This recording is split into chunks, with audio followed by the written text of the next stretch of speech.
ఓం శాంతి. సాకార్ మురళి. ఈరోజు తేదీ 4/4/27. బాబా చెప్తున్నారు, మధురమైన పిల్లలారా, ఇప్పుడు మీరు పురుషోత్తములయ్యేదానికి పురుషార్థం చేస్తున్నారు.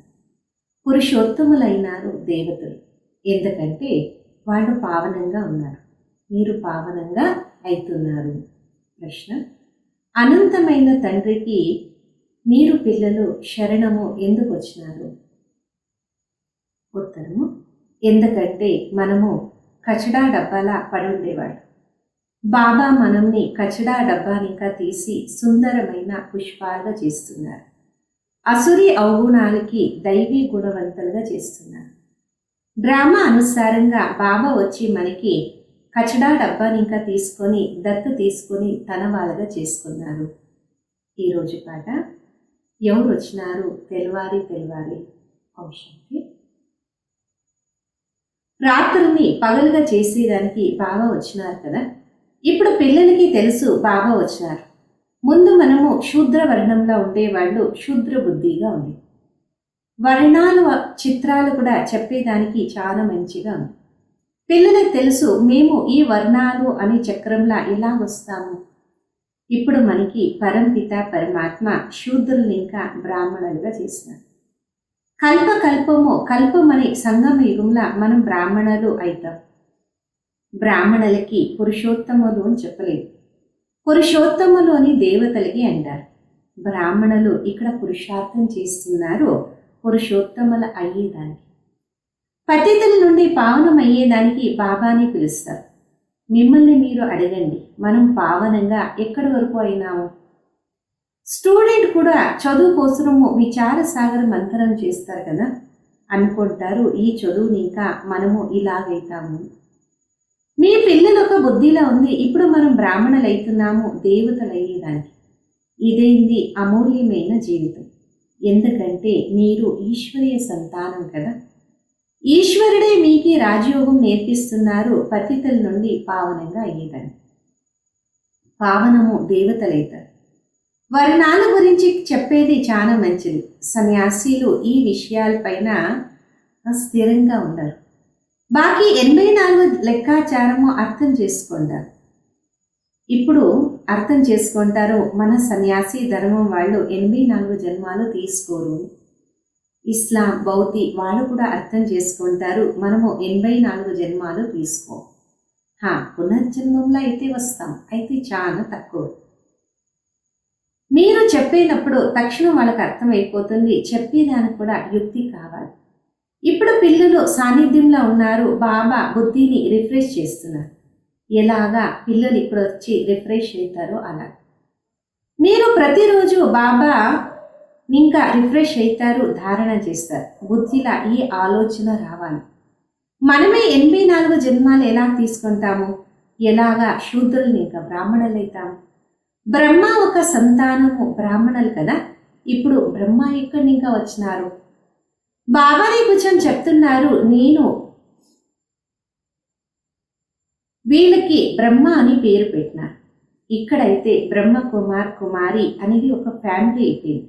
అంటే మనమంతా కూడా దత్తు పిల్లలు. బాబా వచ్చి దత్తు తీసుకుంటారు. వాళ్ళకి తండ్రి ఏంటాము తాత అని చెప్పాం. తండ్రికి తండ్రి అని చెప్తారు కదా. ఆస్తి కూడా తండ్రిని ఇంకనే దొరుకుతుంది. కొందరు పిన్నాన మామ పరివారంలో దత్తు తీసుకుంటారు. ఎలాగ బాబా విన్నారు, ఒక్క పాపని ఎవరు కచడా డబ్బాలా వేసేస్తున్నారంట.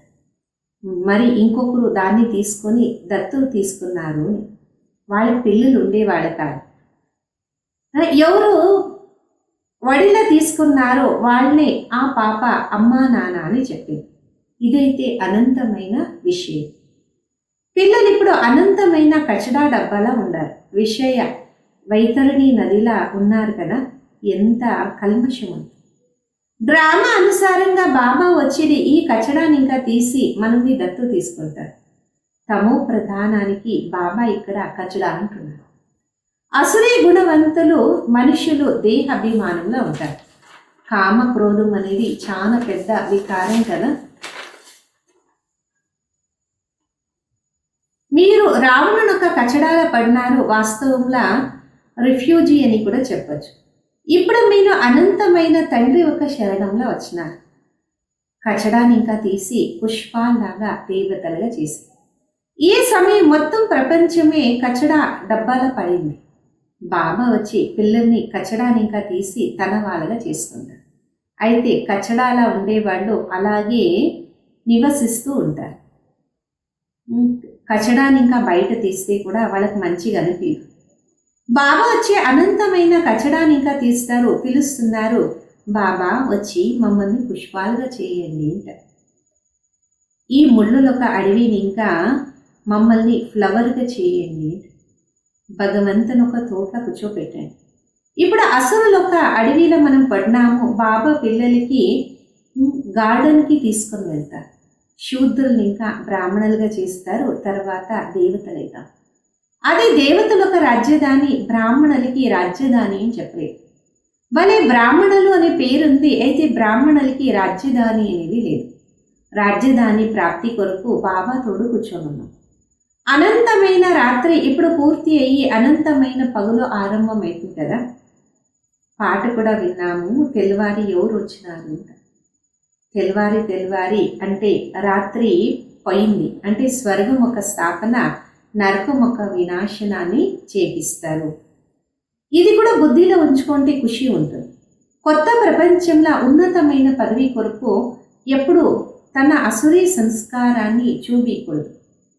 ఏ యజ్ఞంలా ఇంత ఉన్నతంగా అవుతున్నామో ఆ యజ్ఞాన్ని చాలా ప్రేమంతో సేవ చేయాలి. అటువంటి యజ్ఞం కోసము మన యమకులు అంటే హార్డ్ వర్క్ కూడా చేయాలి. మనకి మనం చూసుకోవాలి, మన నడత ఉన్నతమైన పదవి కోసరం ఉందా. తెలివి లేకుండా చిన్న పిల్లల్లాగా లేదు తని అనుకుంటాము. రాజులు ఎవరు, ప్రజలు ఎవరైతారు అంట. బాబా రథం కూడా అనుభవి కదా. వాళ్ళు కూడా రాజుల దగ్గర మంచిగా వెళ్ళి వ్యాపారం చేసేవారు. రాజుల దగ్గర దాసదాసీలు కూడా చాలా సుఖాన్ని పొందుతారు. రాజులు తోడే ఉంటారు. అయితే పేరేంది దాసదాసీలు ఉంటారు. సుఖమైతే ఉంది కదా. రాజారాణి ఏం తింటారో అది కూడా వాళ్ళే తింటారు. బయట వాళ్ళు వెళ్ళి తినలేరు కదా. దాసీలో కూడా నంబర్ వారు ఉంటారు. కొందరు మంచిగా శృంగారం చేసేవాళ్ళు, కొందరు సంభాలన చేసేవాళ్ళు, కొంతమంది ఊడ్చేవాళ్ళు. ఇక్కడ రాజుల దగ్గర కూడా దాసదాసీలు ఉంటారు, ఎంతో మంది ఉంటారు. అందరికీ వేరే వేరే జవాబాదారీ ఇస్తారు. ఉండే స్థానం కూడా వేరే వేరేగా ఉంటుంది.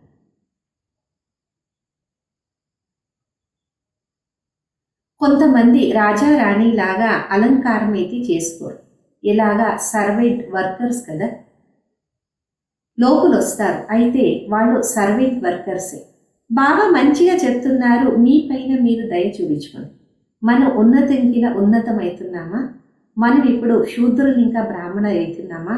అహో నవ సౌభాగ్యం, మళ్ళా దేవతలుగా అవుతున్నాం. సంగమ యుగంలో ఎంత కళ్యాణకారి సమయం కదా. ప్రతి మాటలా కళ్యాణమే ఉంది. బండారంలో కూడా సేవ చేసినామంటే ఎంతో మంది కళ్యాణం చేయొచ్చు.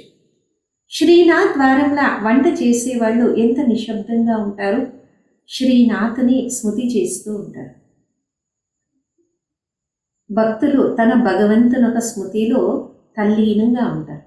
మీరు మళ్ళా ధ్యానం ఒక నశలా ఉండాలి. శ్రీకృష్ణునికి భక్తి చేసేవాళ్ళు ఉంటారు, అడిగే వద్దండి. బృందావన్లా 2 అమ్మాయిలు ఉన్నారు, పూర్తి భక్తి చేస్తారు. అంటారు మేము ఇక్కడే ఉంటాము అంట, ఇక్కడే దేహాన్ని వదులుతాము శ్రీకృష్ణ యొక్క స్మృతిలో. వాళ్ళకి ఎవరు అన్నారంట, మంచి ఇల్లు ఇస్తాము రాండి అని, ధ్యానం తీసుకోండి చెప్పినారంట. లేదు మేము ఇక్కడే ఉంటాము అంట. వాళ్ళకంటారు భక్త శిరోమణి. శ్రీకృష్ణుని పైన ఎంత బలి అవుతారు కదా. ఇప్పుడు మీరు బాబా పైన బలి కావాలి. ముందు ఆరంభంలో బాబా పైన ఎంతో మంది బలి అవుతారు, ఎంతో మంది వస్తారు. ఎప్పుడు ఇండియాలో వస్తారో ఎంతో మందికి వాళ్ళ ఇల్లు కూడా గుర్తొస్తుంది. ఎంతో మంది వెళ్ళిపోయినారు కూడా. గ్రహచారము ఎంతో పైన కూర్చుంటుంది. ఎప్పుడు ఈ దశ కూర్చుంటుంది. బాబా చెప్తున్నాడు, ఎవరే వస్తే కూడా చెప్పండి మీరు ఎక్కడొచ్చినారు. బయట బోర్డు పైన రాస్తున్నారు కదా, బ్రహ్మకుమార్ కుమారి అంట. ఇదైతే ఒక పరివారం. ఒకటైతే నిరాకార పరంపిత పరమాత్మ, ఇంకొకరు ప్రజాపిత బ్రహ్మ అని గాయనం ఉంది. వీళ్ళందరూ కూడా వాళ్ళ సంతానము. తాత శివబాబా ఆస్తి వాళ్ళని ఇంకా దొరుకుతుంది. ఆజ్ఞ ఇస్తున్నారు, నన్ను స్మృతి చేయండి, అప్పుడు మీరు పతితుల నుండి పావనంగా అవుతాం. కల్పం వెనక ఇలాగే ఆజ్ఞ ఇచ్చినారు కదా, ఎంత ఉన్నతమైన చూడు. ఇది కూడా మీ బుద్ధిలో ఉంది. మనం బాబా నుండి వారసత్వాన్ని తీసుకుంటున్నాం. ఇప్పుడు పిల్లలు మనుషుల నుండి దేవతలు అయ్యే చదువుకుంటున్నారు కదా, మీలా కూడా దైవీ గుణము ధారణ చేయాలి. మీ యొక్క ఆహార పానీయాలు, మాట, నడత చాలా రాయల్గా ఉండాలి. దేవతలు ఎంత తక్కువ తింటారు, వాళ్ళ ఎటువంటి లోభం ఉండదు. 36 ప్రకారాల ఒక భోజనం చేస్తారు, తింటారు చాలా తక్కువ. తినేది తాగేది దాంట్లో లోభం ఉండకూడదు. దీనికి అసురీ నడత అంటారు. దైవీ గుణాన్ని ధారణ చేయాలి. తినేది తాగేది శుద్ధంగా సాధారణంగా ఉండాలి. అయితే మాయ ఎలాగుందంటే ఏకదం రాయి బుద్ధిగా చేసేస్తుంది. మళ్ళా పదవి కూడా అలాగే దొరుకుతుంది. బాబా అంటారు, మీ కళ్యాణం కొరకు దైవీ గుణాలు ధారణ చేయండి. చాలా మంచిగా చదువుకోండి, చదివించండి, అప్పుడు మీకు ఈ గిఫ్ట్ దొరుకుతుంది. బాబా మీరు మీ పురుషార్థం ఇంకని అన్ని పొందుకుంటారు. మిమ్మల్ని మీరే చూసుకోవాలి. ఎక్కడి వరకు మనం సేవ చేసినాము, మనం ఏం అయినాము, ఈ సమయంలో శరీరాన్ని వదిలితే ఏం దొరుకుతుంది? బాబాతో ఎవరన్నా అడగవచ్చు. బాబా తక్షణం చెప్తారు, ఈ ఒక కర్మము యాక్టివిటీ ఉంది అంటే ఈ పదవిని పొందొచ్చు అంటారు. పురుషార్థమే చేయలేదు అంటే కల్పాంతరం కోసము లాస్ అయిపోతుంది కదా. మంచిగా సేవ చేస్తే మంచి పదవిని తీసుకుంటారు. ఆంతర్యంలో తెలిసిపోతుంది, వీళ్ళు దాసదాసి అవుతారు అంటారు. బయట అయితే చెప్పలేము. స్కూల్లో అక్కడ స్టూడెంట్ అర్థం చేసుకోగలరు, మనము సీనియరా లేదు జూనియరా అంట. ఇక్కడ కూడా అలాగే. సీనియర్ ఎవరు ఉంటారో రాజారాణి అవుతారు, జూనియర్ తక్కువ పదవి తీసుకుంటారు. ధనవంతుల కూడా సీనియర్ జూనియర్ ఉంటారు. దాసదాసీలో కూడా సీనియర్ జూనియర్ ఉంటారు. సీనియర్ వాళ్ళకి పదవి ఉన్నతంగా ఉంటుంది కదా. ఊడ్చేవాళ్ళు దాసీలు కూడా మహల్లా వస్తారు. అయితే లోపల వచ్చే అధికారం వాళ్ళకి ఉండదు. ఈ అన్ని విషయాలు ఇప్పుడు పిల్లలకి చాలా మంచిగా అర్థమైంది. ఆంతర్యంలో ఇది కూడా అర్థం చేసుకోవాలి. ఉన్నతంగా అయ్యే వాళ్ళకి గౌరవం కూడా పెట్టుకోవాలి. చూడండి, కుమార్క ఉన్నారు అంటే ప్రకాష్ మణి గారు, వాళ్ళు సీనియర్ కదా, వాళ్ళకి గౌరవాన్ని ఉంచాలి. బాబా పిల్లలకి గమనం ఇస్తున్నారు, ఈ పిల్లలారా మహారథికి గౌరవాన్ని ఉంచండి. గౌరవం పెట్టలేదు అంటే మీ పైన మీరే పాపాలు పెంచుకుంటారు. ఈ అన్ని విషయాలపైన గమనం ఇవ్వండి. చాలా జాగ్రత్తగా ఉండాలి. నంబర్ వార్ గౌరవము ఎలా పెట్టుకోవాలి. బాబా ప్రతి ఒక్కరిని తెలుసుకుంటారు కదా. ఎవరికైనా చెప్పినారంటే ట్రేటర్ అయిపోతారు, దానికి కూడా సమయం పడదు. మళ్ళా కుమారీలు మాతలు వీళ్ళపైన కూడా బంధనం వచ్చేస్తుంది, సహనం చేయాల్సి పడుతుంది. చాలా మాతలే రాస్తారంట, బాబా వీళ్ళు మాకు చాలా ఇబ్బంది పెడతారు అంట. ఏం చేసేది? అరే మీరైతే పశువులు కాదు కదా ఇబ్బంది పెట్టేదాన్ని. ఆంతర్యంలో హృదయంలో అడుకోండి, నేనేం చేయాలి? దీన్ని అడిగే విషయమే లేదు. ఆత్మ తనకి తానే మిత్రుడు, తనకి తానే శత్రు. ఏం కావాలనో అది చేయండి, అడిగే మాటే లేదు. ముఖ్యమైనది స్మృతి. స్మృతిని ఇంకనే మీరు పావనమవుతారు. లక్ష్మీనారాయణ నంబర్ 1 పావనంగా ఉన్నారు. మమ్మ ఎంత సేవ చేసేది, అలాగా ఎవరు చేయలేదు. మమ్మ ఎంత హుషారుగా ఉండేది కదా, అంటే హుషారుగా ఉండేది. మమ్మ జ్ఞానంలో ఎంత తీక్షణంగా వెళ్ళేది. యోగంలో ఎంతోమంది బలహీనంగా ఉన్నారు. స్మృతి చేయలేదు అంటే వికర్మాలు వినాశనం ఎలాగైతుంది? నియమం చెప్తుంది, అంతింలా యోగంలో ఉండే శరీరాన్ని వదలాలి. శివబాబా స్మృతిలనే ప్రాణాన్ని తీయాలి అంటే వదిలేయాలి. ఒక్క బాబా తప్ప ఇంకా ఎవరు కూడా గుర్తుకి రాకూడదు. కొందరికైతే ఆసక్తిని ఉండదు. వేరే వాళ్ళతో ఆసక్తిని ఉంచుకోవద్దండి. ఈ ప్రాక్టీస్ చేయండి. నేను అశరీరిగా వచ్చినాను, మళ్ళా అశరీరిగా వెళ్ళాలి. పిల్లలు మళ్ళా మళ్ళా తెలుసుకోవాలి, మధురమైన పిల్లలుగా తయారు కావాలి. దైవీ గుణాలు కూడా అవసరమే కదా. దేహాభిమానం అనే భూతం కూడా ఉంటుంది. మీ పైన మీరు ధ్యాస ఉంచండి. చాలా ప్రియమైన నడత ఉండాలి. బాబాని స్మృతి చేయండి, చక్రాన్ని స్మృతి చేయండి. చక్రం ఒక రహస్యము ఎవరికైనా చెప్తే వాళ్ళు కూడా వండర్ అవుతుంది. 84 జన్మాలు ఎవరికి గుర్తుకు లేదు. 84 లక్షలు అంటే మళ్ళా ఎలా గుర్తుండేకి సాధ్యము? ఆలోచనలో కూడా రాలేదు కదా. ఈ చక్రాన్ని బుద్ధిలో స్మృతి పెట్టుకోండి. ఇది కూడా అపో సౌభాగ్యం. ఇప్పుడు ఈ నాటకం పూర్తి అవుతుంది. పాత ప్రపంచంతో వైరాగ్యం ఉండాలి. బుద్ధి యోగము, శాంతిధామము, సుఖధామం వైపే ఉండాలి. పాటలు కూడా విన్నాం కదా, గీతల కూడా ఉంది మన్మనాంబం. ఎవరైనా గీతా పార్టీకి మన్మనాంబవ అనే అర్థం కూడా తెలిసింది. ఇప్పుడు పిల్లలకే తెలుసు భగవంతుని ఒక మహావాక్యము, దేహం అనే అన్ని సంబంధాలు వదిలేసి మనకి మనము ఆత్మ అని తెలుసుకోవాలి. ఎవరు చెప్తున్నారు? స్వయం తండ్రి చెప్తున్నారు కదా. కొందరు అంటారు మేమైతే శాస్త్రాన్ని ఒప్పుకుంటాము. భలే, భగవంతుడు వచ్చినారు, దీన్ని ఒప్పుకోము.